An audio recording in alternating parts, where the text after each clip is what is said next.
So yun guys, so magandang tanghali po Pilipinas, no? Magandang tanghali po Luzon, Visayas, Mindanao at sa buong mundo mga ka-showing.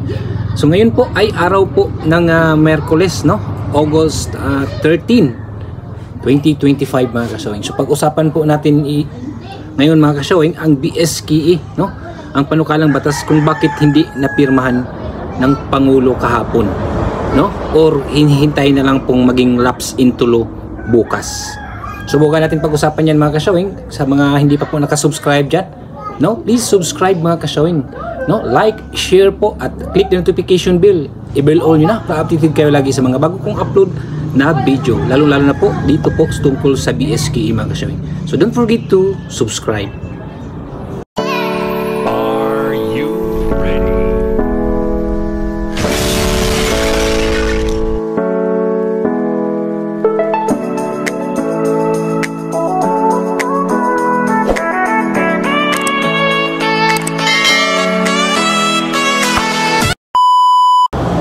So yun po mga ka-showing, no?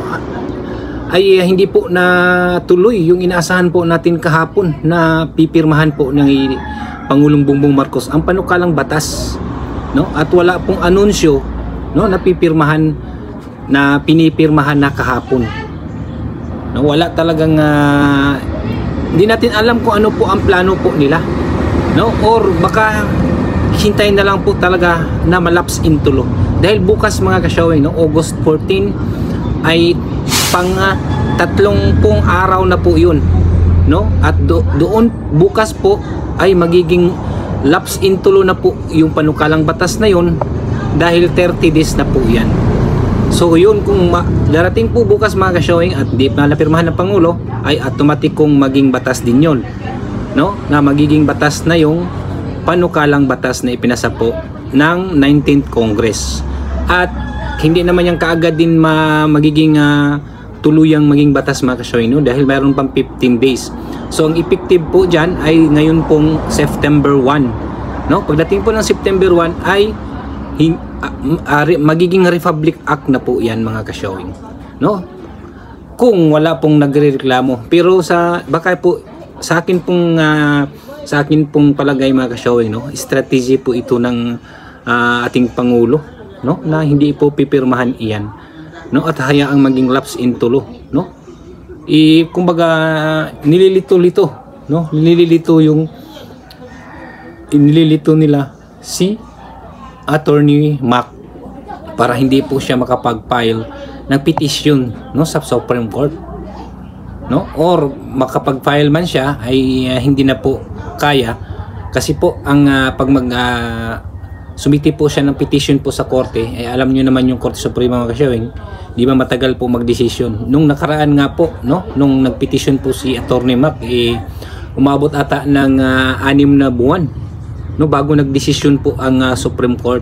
So kung magreklamo po or mag-petition po si Attorney Mac sa Supreme Court, ay baka doon na po next year na po ma-desisyonan yan. Kaya matuloy yung panukalang batas mga ka-showing, dahil bukas po is magiging lapse in tulo na po yan, no? Kung magiging lapse in tulo na po yan, ay batas na po yan. So ibig sabihin, pag batas na, yun na yun, batas na yun, tutuparin na yun, no? At kung magreklamo man si Attorney Mac-showing, ay aabutin pa ng 6 na buwan, no?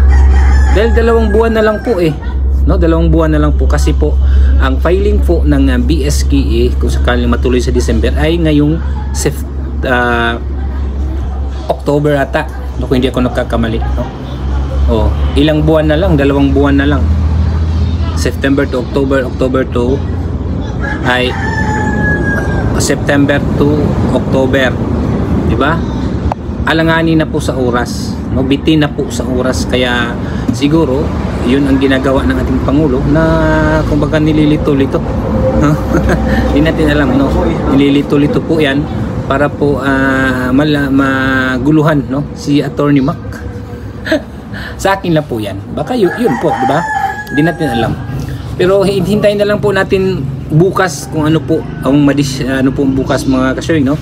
Kung may anunsyo ba or ibabalita ba yan na naging lapse in tulo na po yung panukalang batas dahil 30 days na po bukas, no, August 14. Dahil hindi po natuloy yung signing kahapon, no, wala pong naganap na signing kahapon tungkol po dyan sa panukalang batas na pipirmahan daw po ng ating Pangulo. Hindi po natuloy, kaya abangan na lang natin bukas, no, August 14, dahil yan po ang araw na mag 30 days po yung panukalang batas na ipinasa po ng 19th Congress doon po sa Office of the President at maging lapse in tulo bukas.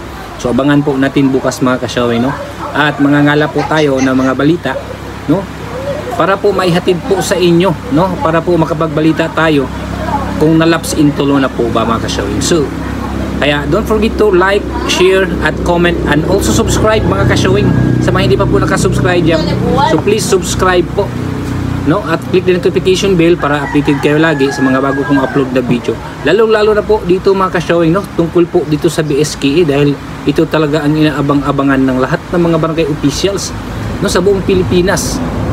Kaya sa hindi pa nga nakasubscribe dyan, please subscribe.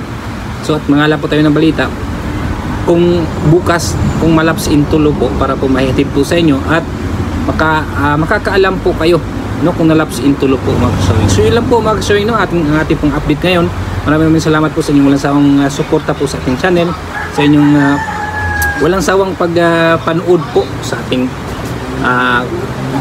video mga kasyawing. So yun lang po mga kasyawing, no, maraming salamat po. Thank you for watching.